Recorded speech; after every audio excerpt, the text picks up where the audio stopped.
Is there someone who wants to celebrate God? Is there somebody who wants to lift up celebration unto this mighty, merciful God?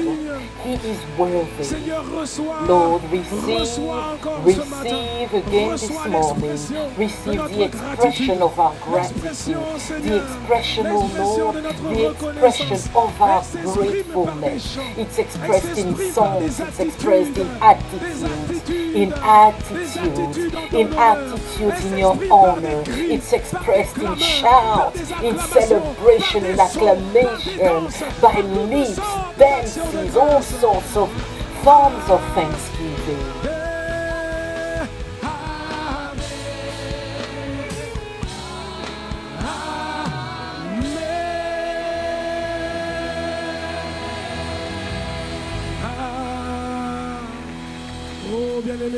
Beloved, can you still lift up celebration? Gracious Father, what an honor, what a privilege to be able to stand in your presence. Because you said that where two or three are gathered in your name, you are in the midst of them. What a grace to know by faith that you are right here with us. Even if our physical eyes cannot see you, our inner man feels that it's held by your hands. So Father, this morning, do exactly as you plan to do, not as we plan to do, but exactly as you have planned to do. Oh Father, operate a transformation in our hearts. Deposit your word as a seed in our hearts. And let our hearts be grounds that are ready to absorb your word, that receive your seed, the seed of your word. And let them bring to birth at the right time, a fruit that is worthy of glory and repentance. A fruit for your honor. We thank you, Lord. Father, it's in the name of Jesus the Christ that we have celebrated you, that we have worshipped you, that we have acclaimed you. Yes, Lord. We thank you in the name of Jesus. In the name of Jesus. Amen, amen, amen. I was expecting someone to continue acclaiming the King of Kings. We thank you, Lord. Wherever you are, wherever you are, whether you are in the connected ICC church, whether you are home, we believe that we are the right people in the right place and at the right time. And we want to do the right thing. Amen. Hallelujah. So before we have a seat, we first want to remember all our beloved, all those who would have wished to be here in a church personally, but because of the health situation around, it's not possible. We think about you and we just want you to know that this period will come to an end. So hold on. Even if you don't have the opportunity to come in person to church, do not let go. Do not let go of the Lord's hand. Our Christian life is a life that is both individual, but it also has its corporate dimension. We cannot separate ourselves from the dimension of the church and hope to live a Christian life that is balanced and full. So beloved, I encourage you. Maybe for some, the period that just went was a period with highs and lows, but I believe that as we fix our eyes on God, as we remain attached, hooked onto God, the best is yet to come. So beloved, be courageous. And we've never been closer to the time when we will all be able to meet up and gather in church. Amen. We want to greet all the connected churches on the campuses. In France, Sergi, we can bless God for Pastor Mabita. In all the cities I'm naming in France, we want to bless the Lord and acclaim Him for all our beloved who are in all these additional cities. We can do better than that. Let's bless God because in all these cities they are worshippers, amen. We greet all the pastors who are in each of these branches, amen. And also in Europe we have people in The Hague, in the Netherlands, we have Liège, Luxembourg, Hamburg, Munich, in the UK, in London, in Manchester, in Switzerland, pardon me, in Geneva, Lausanne.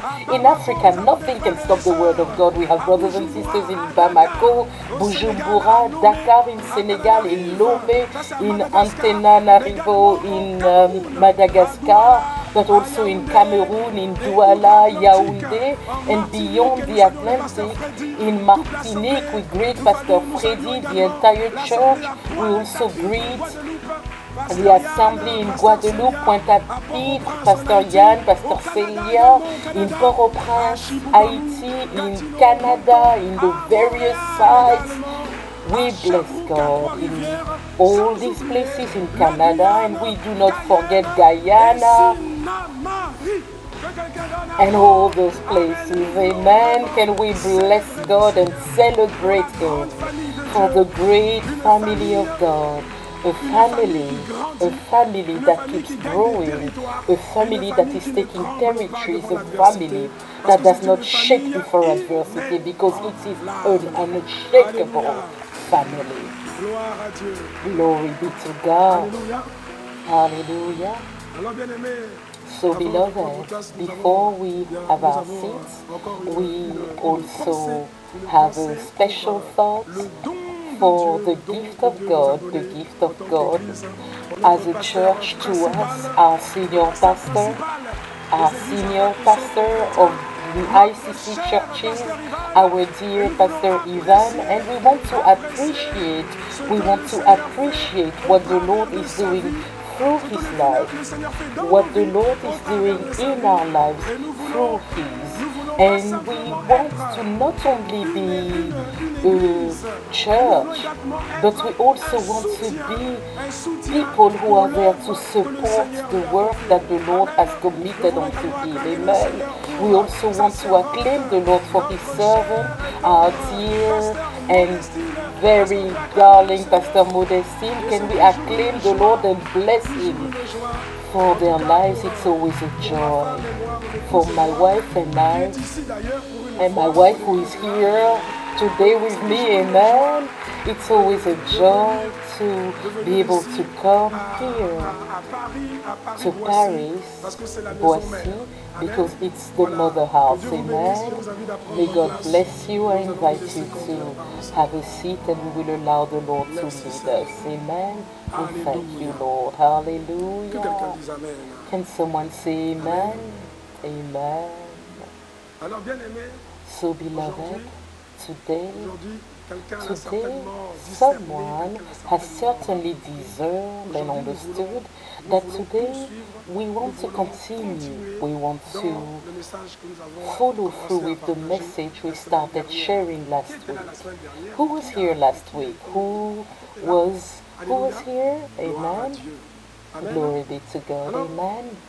So, beloved, last week we spoke about the title of the message last week was, now it's up to you to confirm that bitterness and fear have truly left your heart. Amen. But in fact, you see, there are two ways to approach things. There are two ways to see this. Last week, I put the accent much more on marks or indicators or signs that confirm, that demonstrate, that prove that bitterness has left your heart or is leaving your heart, and that fear also is leaving your heart. But in fact, there's another approach, and finally I prefer this other approach, because when we say the signs, when we say marks, somebody can say, well, I'm waiting for the marks, the sign to happen, I'm waiting for the mark to manifest. But there's another approach. In fact, it is that these are actions you need to take in order to make sure that truly bitterness and fear permanently leave your soul. If you're following me, say amen. Hallelujah. So the title of the message this morning is how, beloved, how to permanently seal the end of bitterness and fear in your life. Amen. How to do it. Last week we explained, we gave thanks to God first for the fact that over the last few weeks, the Lord pointed in love for us, He put His finger within our hearts, because sometimes it's so subtle. So within our hearts, He showed the zones of bitterness, of fear that had managed to introduce themselves and that had started spoiling our souls. And it's a grace to be able to receive such messages. Can someone say amen to that? And the Lord did not only point the finger at these things, but He also delivered us from them, gave us the antidote for us to come out. And so we had many weeks of teaching, and last week on Friday we had a wonderful prayer night, a mega prayer night, mini in time, but mega as to the number of people who took part, amen, during which the Lord operated something in our hearts. And we believe that all that came out of the mouth of His servant, all that came out from the throne of God through His servant's mouth, these words are testified of and they will produce in Jesus' name, amen. But we explained last week that in the same manner that when someone is sick, when someone is affected by a sickness or is suffering in an organ in their body, in the same manner that if they were able to diagnose the problem, and God diagnosed the problem for us, it was bitterness and fear, amen. So in the same manner that the surgeon must operate, there are operations that need to take place. But when the operation is done, no matter how great the surgeon is, no matter how compassionate he is, when the operation is done, it doesn't mean that there's nothing more to do. Because when the operation is done, the patient must now go through what we call re-education. Are you following me? After the surgery, which was absolutely necessary and which the Holy Spirit operated in our hearts, it's now up to us, up to you, my brother, my sister, up to me also, to seal permanently the end or the defeat of bitterness and fear in our lives. Amen. And when it comes to bitterness, we explained that the first key that will help us to get rid of bitterness is manifesting the joy of the Lord. It's the joy of the Lord, and we explained that that was the key of all keys. It is from the joy of the Lord that all other things flow. Amen. The joy of the Lord. We said that it came from thanksgiving. We explained that you must not wait to be joyful before you give thanks to God. We explained that it's when you give thanks to God, the more you give thanks to God, the more the joy of the Lord fills and invades your soul. So you don't wait to be joyful, to experience, feel joy before you give thanks. No, you give thanks and then joy comes. The more you give thanks, the more joy comes. The more you give thanks, the more bitterness leaves your soul. Amen. And we explained many things. We explained that you seal the end of bitterness in your heart when you start comparing yourself to others. We spoke about it, right? We gave the image of a race, the 400-meter race. We explained how in the 400 meters race, there are 8 lanes. It's one run around the race course. And if you are in lane 1, it's the lane that is the closest to the center. And when you are in lane one in that race, you see all the other runners ahead of you. From lane 2 to 8, they are all ahead of you. And if you allow yourself to be fooled, because it's just an optical illusion, so if you are in the corridor of the lane of your life, God has positioned you. You have a destiny that is specific, that is special, peculiar, that God has just for you. And when you are in your lane and you start looking at others, you can miss your own race, because you will feel the others ahead of you. Because you see them ahead, you feel that they have more attributes, more things than you. But the Bible says God doesn't do favoritism. You may feel that the one on lane 8, because he's from a rich family and has more certifications, you feel he has more advantages in life. No, it's because he's in lane 8, but you have your own lane also. And you must not look to other people's lanes, because in a race, when you put your foot in somebody else's lane, you are disqualified. So may life not disqualify you. To not be disqualified, run your race in the lane God has planned for you. Hallelujah.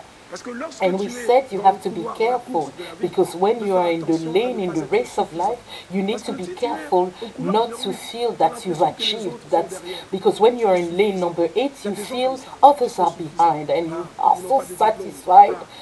You feel others don't have certification, they don't come from this or that type of family. No, what matters is what God has put in you and the vision He gave you. Amen. Hallelujah. And we also explained that bitterness has left your soul, it has left your heart from the time where you start counting God's blessings instead of counting what God hasn't yet done. Amen. And so we want to continue this morning, and we want to say one more thing. You seal the end, the defeat of bitterness in your heart when your speech, your words, when your speech has changed when confronted with offense. It's a proof, it's an action that proves, that testifies that bitterness has left your heart, or that it is leaving your heart when your speech changes in the face of offense. Whereas in the past, beloved, you used to be angry, to get angry, you were visibly irritated in the face of offense and provocation. When somebody speaks badly to you, somebody does something to you that is offensive, in the past your behavior was to arise and answer with words that would be perhaps harsher, words that were perhaps more drier, more acid. But when bitterness has left your heart, your speech changes, because your heart, the Bible tells us in Matthew 12:34, the Lord says, He says, evil ones, brood of vipers, how can you being evil speak good things? For out of the abundance of the heart, the mouth speaks. Out of the abundance of the heart, the mouth speaks. What does it mean? It means that what proceeds out of your mouth speaks a lot of what is within your heart, of the state of your heart. If you want to know the state of someone's heart, listen to them as they speak. Just listen to them as they speak, and you will have the proof of whether they are truly healed, of whether they are truly healed, or whether they are still on their path to healing, or whether their soul is still filled with bitterness. Hallelujah. Yes, but if you keep going, keep doing what you used to do in the past, as soon as someone speaks to you, as soon as you receive a word that you feel is a word that is offensive towards you, as soon as you respond with other words that slap, because you know there are words that slap. There are people who through their mouth they slap as more painfully than when it would be a physical slap. There are people who are experts in that art. When they speak with someone without touching the person wants to cry because they were hurt. It's true. They use the language in such a way that when they speak to you, you want to cry. I remember when we were in college, in the courtyard, we used to call it bad, jokes, contests. So there are two people and they speak, they laugh at each other, beloved. Often it ended up with a fight because there are people who are, I mean, just come out of that. Let's not go further, just come out of such things. Amen? Yes, because the Bible tells us, the Bible says in Proverbs 15, verse 1, a soft answer turns away wrath, but a harsh word stirs up anger. Amen? Proverbs 15, verse 1. And in 1 Peter 3, verses 9 and 10, the Apostle Peter, inspired by the Holy Spirit, says this. I'll read. He says, not returning evil for evil, or reviling for reviling, but on the contrary, blessing, knowing that you were called to this, that you may inherit the blessing. Amen? You were called to bless, in order to inherit a blessing. Verse 10, for he who would love life and see good days, let him refrain his tongue from evil. Amen? Tell someone, preserve, refrain your tongue, and you will live happy days. Good days. Hallelujah. We thank you, Lord. And you see, something else that will prove that bitterness has left your heart, what will seal the actions that will seal the defeat of bitterness forever in your heart, is when you will learn, beloved, no longer to remember past offenses.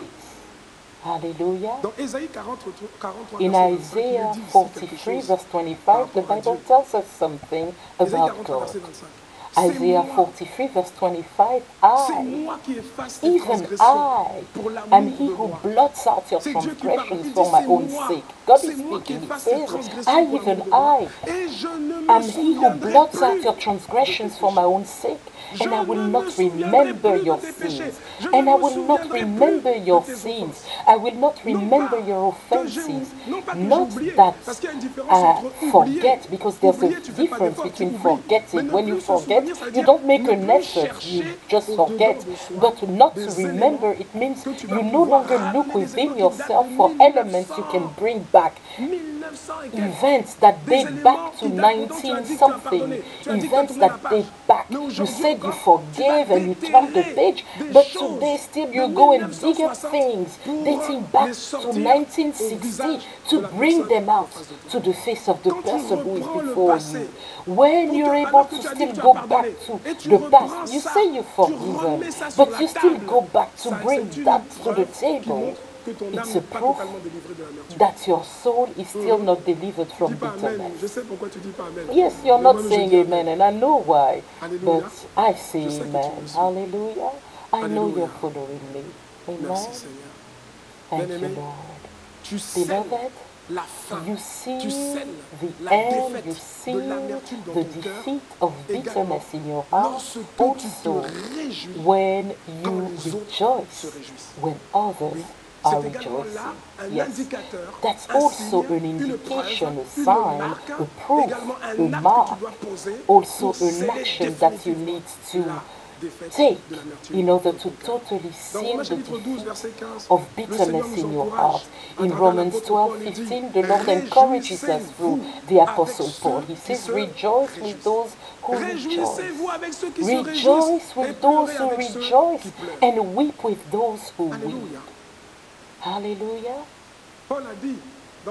Paul said in Philippians 2, verse 18, he said, for you too, for the same reason, you also be glad and rejoice with me.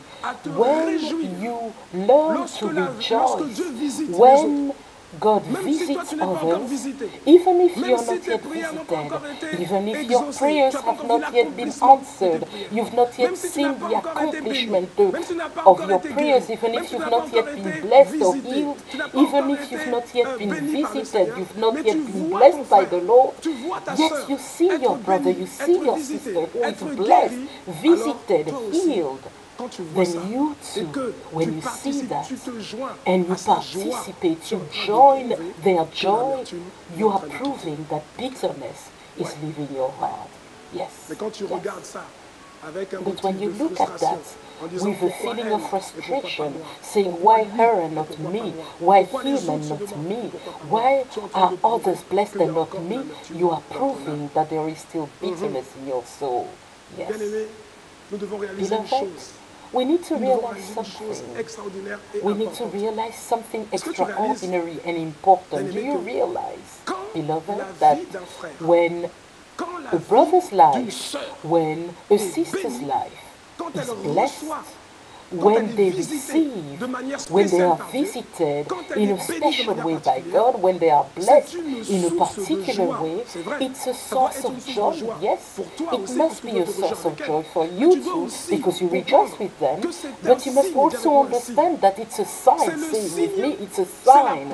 It's the sign, it's the proof that there is an opening, there's a breakthrough that has been done, there's a break that was created by the grace of God. And the Bible teaches us that the best way to receive, the best way to receive the blessing when someone else was blessed, it is not to dissociate, separate yourself from the ones who were visited first. Is someone following me or not? Do not separate yourself from those who were the first to go through the opening.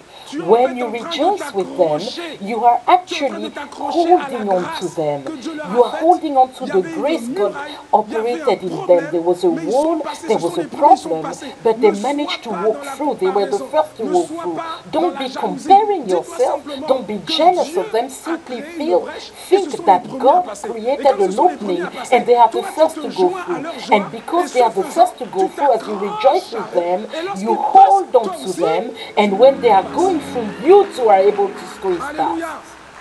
Hallelujah. But if you separate yourself from them, if you don't celebrate God with them, if you don't rejoice with them, you see them go through and you just watch them from the side. You look at them, you criticize, you compare, but you remain on the side. In Psalm 133 from verse 1, thank you, Lord. Psalm 133 from verse 1, the Song of David. Behold, how good and how pleasant it is for brethren to dwell together in unity. In unity, there's a reason. It is like the precious oil, not just any oil, the precious oil. The precious oil is a grace, it's a favor. The precious oil is a blessing. It is like the precious oil upon the head. Upon the head, running down on the beard. That's why I allowed my beard to grow, right?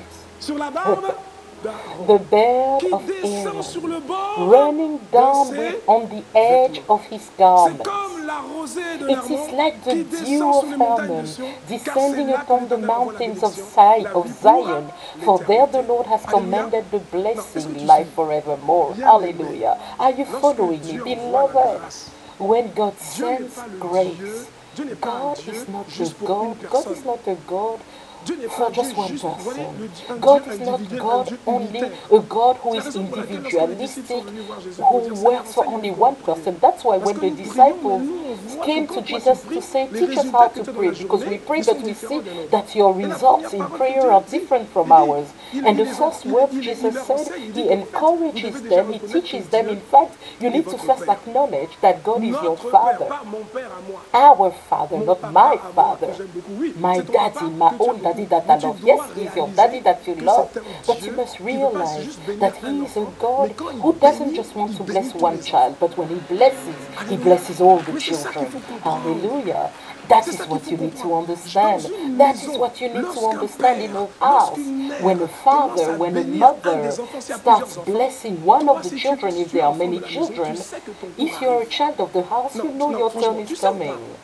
Seriously, do you know or not? They can't bless one and you just stay on the side. No. Well, I'm speaking of a father that's different from Jesse, the father of David. His own case is complicated. But a father who is filled with the love of God, when he blesses a child, he can't just stop there and say it's Christmas, so we only bless one of the children. No. When you see that one of your brothers has received a gift, You know that yours is on the way. You know yours is on the way. Hallelujah. Because the oil, the precious oil, falls, it runs down. It runs down. It starts somewhere. And it's normal. It starts somewhere. It starts with the head. It starts with the head. When we speak of the head, you need to understand there are many dimensions of the head. There's the head speaking of authority, but the head also means the first to have gone through. Are you following me? And so when God blesses, when He blesses the head, you know that if you are together, He says, how good and pleasant it is for brethren to dwell together.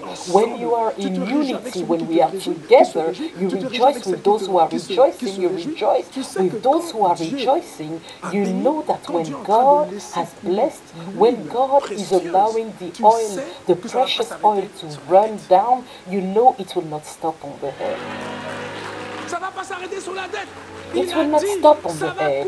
He said it. He said it will flow. It will run. It is poured on the head, but then it runs down. I said it runs down. I said it runs down. It runs down on the beard, on the cheeks, and it goes all the way to the edge of the garment.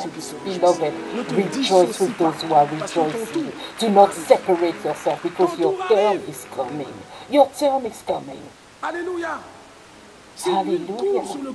If the oil is running down on the body, it means it will soon touch you if you remain in the body. If you remain connected to the body, the oil will touch you. It will touch you.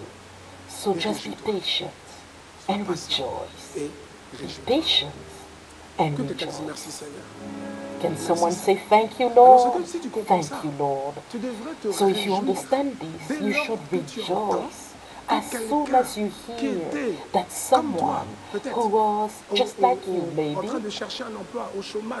looking for a job, someone who had been unemployed for long, you see that a brother, God showed them favor, and they did not get something weird as a job, but they got a real job. A sister who just got a good job. You need to rejoice, not compare, but rejoice, believing my turn is coming. Hallelujah. You see that a sister in your spiritual family who also was diagnosed as barren, like maybe they diagnosed you too, but God gave her the grace to become pregnant and to birth a child. If you have the right attitude, you know that your turn will come by the grace of God.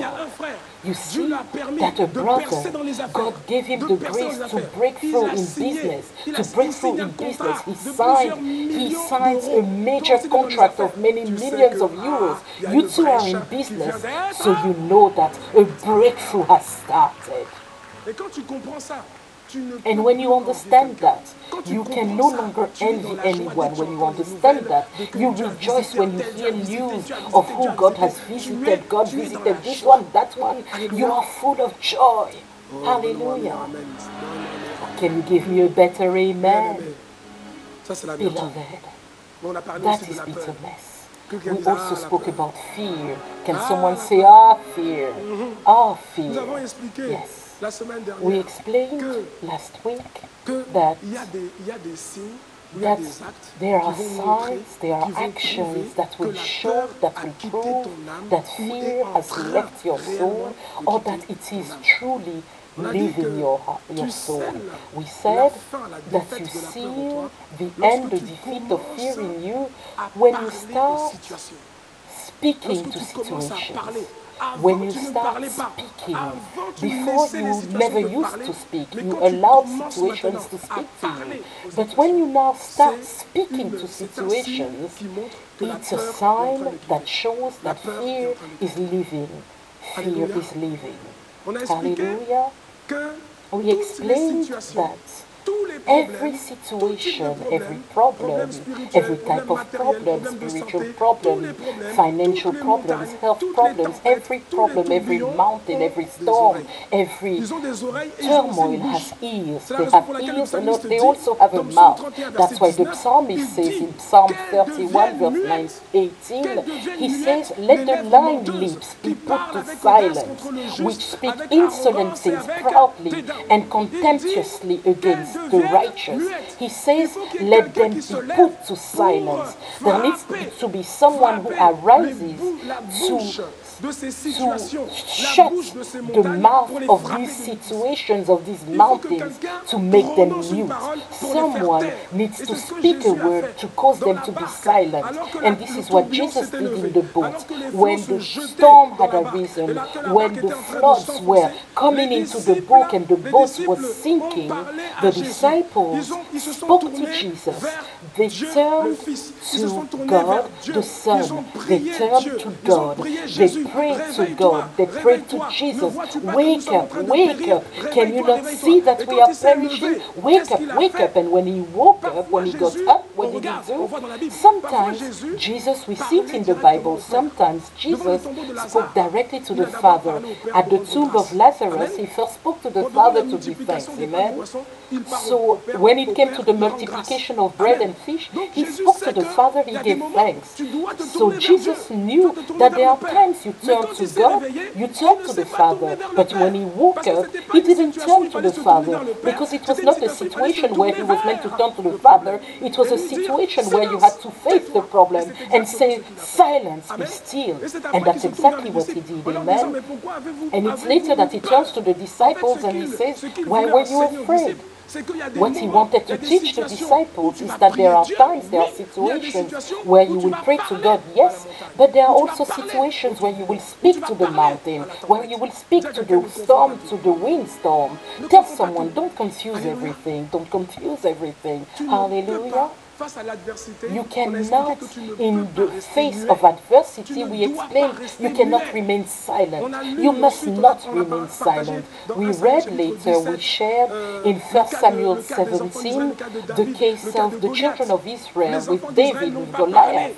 The children of Israel did not speak. The Bible says Goliath came every single day, morning and evening, and he came to speak and speak. He used to threaten Israel. He used to ridiculous Israel. He used to curse Israel, but nobody was speaking. Nobody. The problem is that when you allow the situation to speak to you, it communicates to you not faith, but it communicates fear to you. Because fear does not come from the word of the mountain. Faith does not come from the words of the giants. Faith does not come from the word of sickness. Faith comes from hearing, and hearing comes from the word of God. But the problem is that you are allowing, when you allow sickness to speak to you in the morning like Goliath, sickness speaks to you in the morning, you wake up and sickness reminds you, I'm right here. Ah, you're in pain. Yes, that's me. I'm here. In the evening before you go to bed, ouch. Yes, I'm here. I'm going to kill you. And you remain silent? No, you must speak. David, before he fought, what did we say? David spoke. What no one had done in Israel, he did it. He spoke. The Philistines spoke.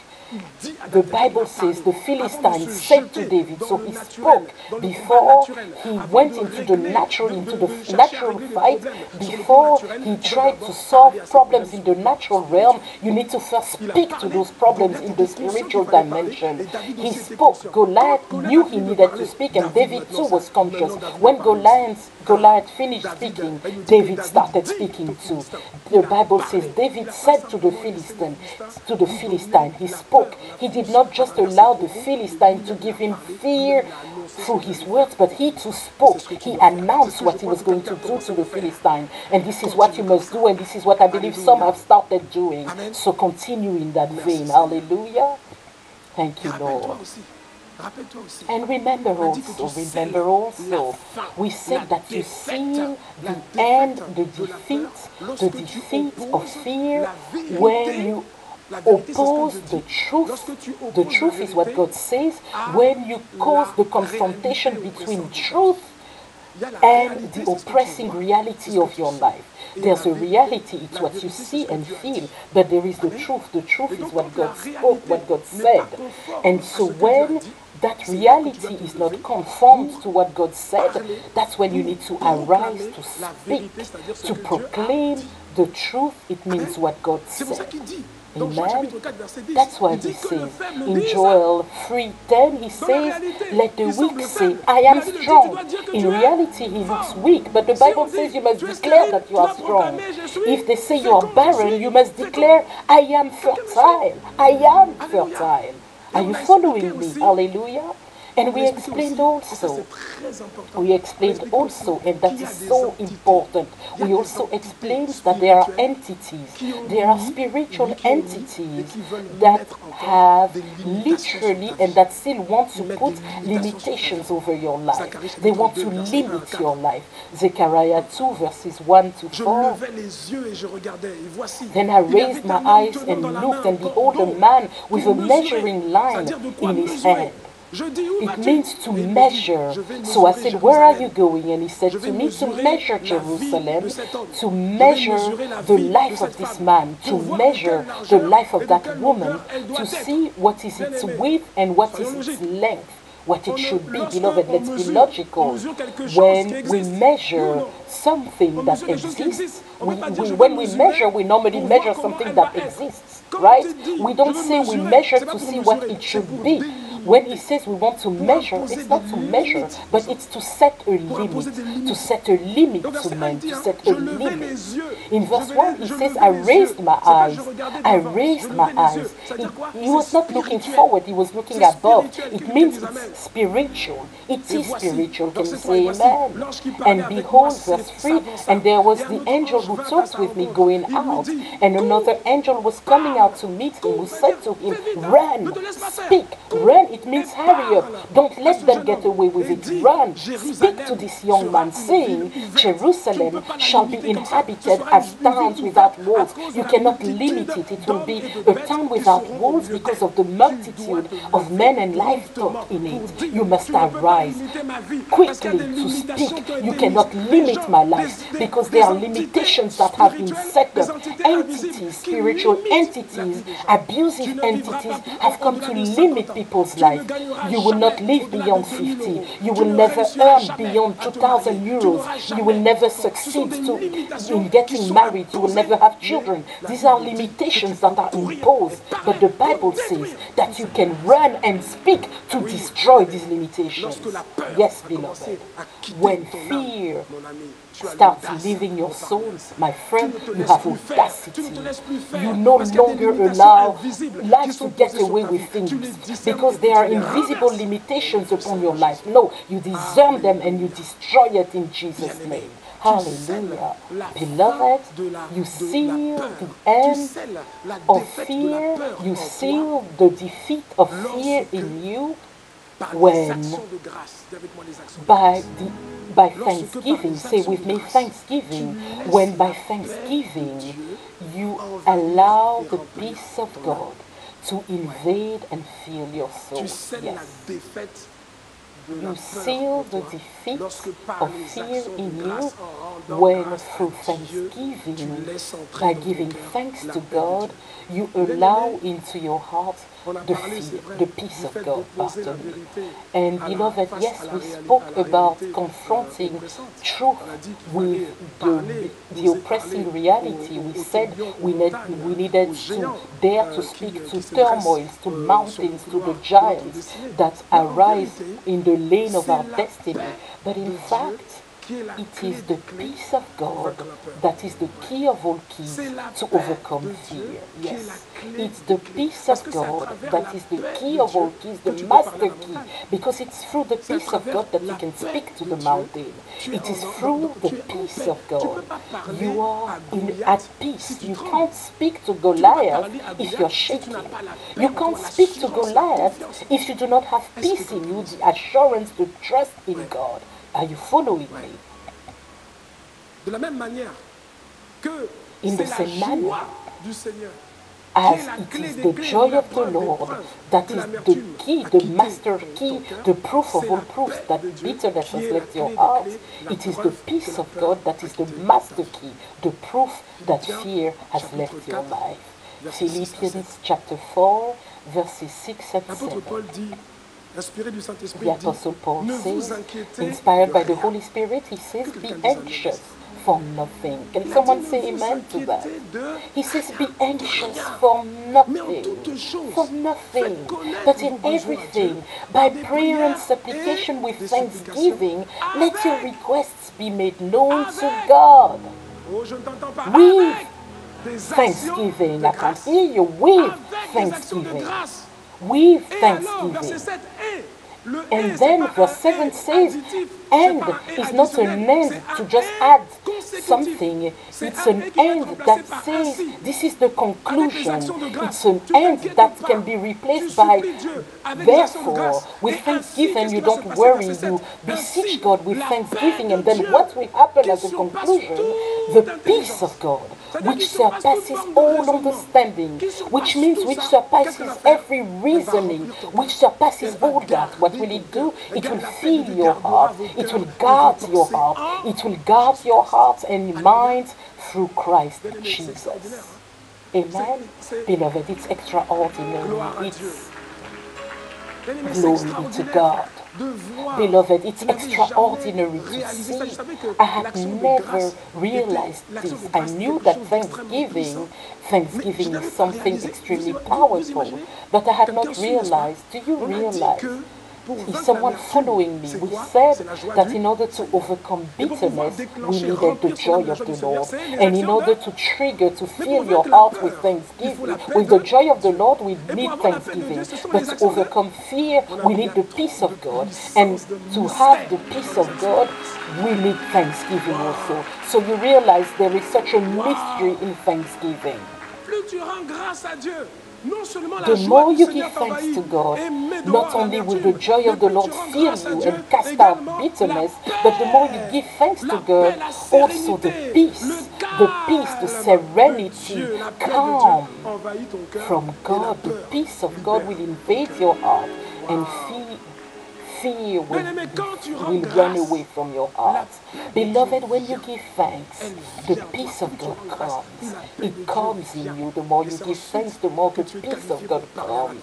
And it is then that you are qualified to speak to the storm, to speak to situations. Because you can't speak to the storm with a fearful heart. Right? Like we say, dogs know when someone is afraid of them. Some people, they are afraid, right? They're afraid of dogs. But when they see a dog, they want to behave like they are not afraid, but they are afraid. So you see, they are like, go away, go away. The dog looks at them and is like, this one. The dog just barks a bit and the person jumps. It's the same thing. You can't speak to a situation with fear. Otherwise, it's like the 7 sons of Sceva in Acts of the Apostles. They come before the possessed man, and they are like, well, we're going together, right, guys? Let's hold on to each other, right? Let's go. In the name of Jesus. The demon looked at them. And then they look at each other. That Paul preaches. In the name of Jesus, that Paul preaches. Come out. My friend, the demon looked at them and said, these guys have no assurance. The Bible says he took them, he beat them up. They went home naked and wounded. Ouch. My friend, now, I see that someone understands. Because they're like, well, I spoke to the mountain, didn't I? Yes, you spoke to the mountain. You spent a lot of time speaking to the mountain. But the mountain could see fear in you. Where there is fear, there's no weight. Fear removes the weight of your prayer. Hallelujah. Yeah. Beloved, when the peace of God invades you, you see storms that arise sometimes against you as something normal, but you're not afraid of them. Yeah? When the peace of God invades you, that peace that comes through thanksgiving, when it invades you, you see storms arise. And you're not afraid. It's normal you're not afraid. 1 Peter 4, verses 12 and 13. Look at this word. May God strengthen someone through this word. The Lord says in 1 Peter 4, verses 12 and 13, through the Apostle Peter, he says, Beloved, do not think it strange. Help me, tell someone, do not think it's strange. Do not think it's strange concerning the fiery trial which is to try you, as though some strange thing happened to you. Why are you surprised by storms? Why are you surprised by the furnace? Why are you surprised by situations, by persecution? Why are you surprised? Don't be surprised. Verse 13, but rejoice to the extent that you partake of Christ's sufferings, that when his glory is revealed, you may also be glad with exceeding joy. So do not be surprised that storms arise. Do not be surprised for problems are arising. Amen. Even before Peter, the psalmist said it. He said it in his own way. In Psalm 34, verse 19, the psalmist said, many are the afflictions of the righteous. Let somebody say it's normal. Oh, you don't like saying amen when we say that, right? People don't like it. No. I don't want any affliction. The Bible says, many are the afflictions of the righteous. It doesn't say the righteous is never afflicted. It says, many are the afflictions of the righteous. But then it says, but. I love the word but. It's so powerful, so powerful, because it cancels everything ahead of it.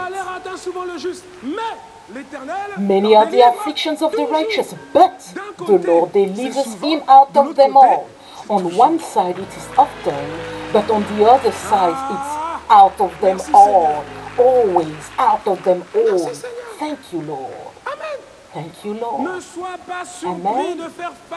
Do not be surprised when you are confronted with opposition, when you are confronted with persecution. Do not be surprised of storms that arise before you. Never be surprised about that. It's normal. But God is always with you. And if you remain connected to Him, He will always deliver you from them all. You can't be surprised because there's somebody called the devil. His name used to be Lucifer. He used to be an angel who had responsibilities in heaven, but pride was found in him and he was cast out of heaven. He was cast out from heaven. To go where? To go to hell. To go and spend eternity in the lake of fire in hell. He leaves heaven to go to hell.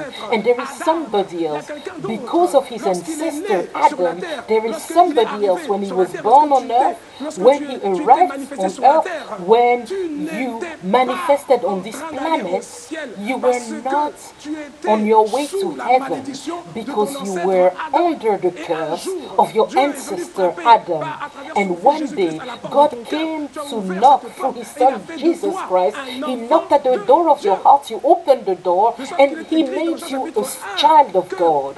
As it is written in John 1, that to all who received Him, to all who believed in His name, He gave the power to become sons of God. So you used to be, He said that He took us from the kingdom of darkness to the kingdom of His beloved Son. So you leave hell to go to heaven, and there is somebody else who left heaven to go to hell. You're bound to meet him at some point, right? You are bound to meet him on your way, and it's good news when you meet him, because if you don't meet him, ouch. If you don't meet him on your path, there's a problem. You have to cross paths with him. It's normal. Can you give a better amen? Thank you, Lord. When the peace of God invades you, I'm almost done. When the peace of God invades you, beloved, you continue to be serene in spite of a visible deterioration of things, because you know that God is still with you. Yes, because we didn't say that because you spoke to the mountain, because you did all that, we didn't say that the effects will be visible immediately. Even if you speak to the mountain with faith, but the mountain has still not started moving, and even if the turmoil, the windstorm arose, and waters are pouring into the boat, Mark 4:37, and a great windstorm arose, and the waves beat into the boat so that it was already filling. So not only does the windstorm arise, you speak to the windstorm that is rising, and as you're doing that, waves beat into the boat. Normally we don't say waves fall into the boat. It's as if there's an invisible action they beat into the boat. When the devil attacks, he attacks strangely. You see the windstorm arose, you are speaking to the windstorm, and in spite of that, the waves beat into the boat. You speak to the waves, and the boat is still feeling. But in spite of it all, Jesus is not in panic. Jesus is not panicking. And you also are not panicked. You are not panicked either. The psalmist said, yea, Psalm 23 verse 4, yea, though I walk through the valley of the shadow of death. There are many Christians who don't realize that the first word, because sometimes people speak that verse but wrongly. They said, if I walk through the valley of the shadow of death. Some say, the Bible says, if I walk through the valley of the shadow of death, I will fear no evil, for you are with me, your rock and your staff, they comfort me. I said, it's a lie. No, he didn't say see. See means condition. He said, though I walk. It means you will go through it. It's not by chance. If is a conditional, but the Bible says, though I walk, so it will happen. Look at what he says. He says, when you are in the valley of the shadow of death, what must you do? You must walk. You must walk in the valley of the shadow of death. You don't stop. The problem is that many stop and they start crying. No, you don't stop there. In the valley of the shadow of death, you keep walking, you keep walking, you keep walking, you keep walking with faith. You don't stop. Why? Because the valley of the shadow of death is not a destination, it's a passageway. It's a passageway. It's not a destination. Because he said earlier that the destination is the green pastures and the peaceful waters. But in order for you to reach the calm waters, you need to walk through the valley of the shadow of death. Hallelujah. So, as someone said, and I love that, somebody said, if there's a shadow, it means there is light somewhere. Hallelujah. They say the valley of the shadow of death, but if there's a shadow, it means there is light somewhere. And that light is not darkness, because darkness is not light. If there is light, it means God is there. He will never forsake you in the valley of the shadow of death. He's always there. He is always there. According to what is written in Psalm 112, verse 4, from verse 4, I love this passage. So start clapping unto the Lord for this scripture. Hallelujah. Psalm 112 from verse 4, unto the upright there arises light in the darkness. God does not forsake you even in the valley of the shadow of death. Unto the upright there arises light in the darkness. He is gracious, full of compassion and righteous. A good man deals graciously and lends. He will guide his affairs with discretion. Surely he will never be shaken. The righteous will be in everlasting remembrance. Verse 7, he will not be afraid of evil tidings. He will not be afraid of evil tidings. You know why?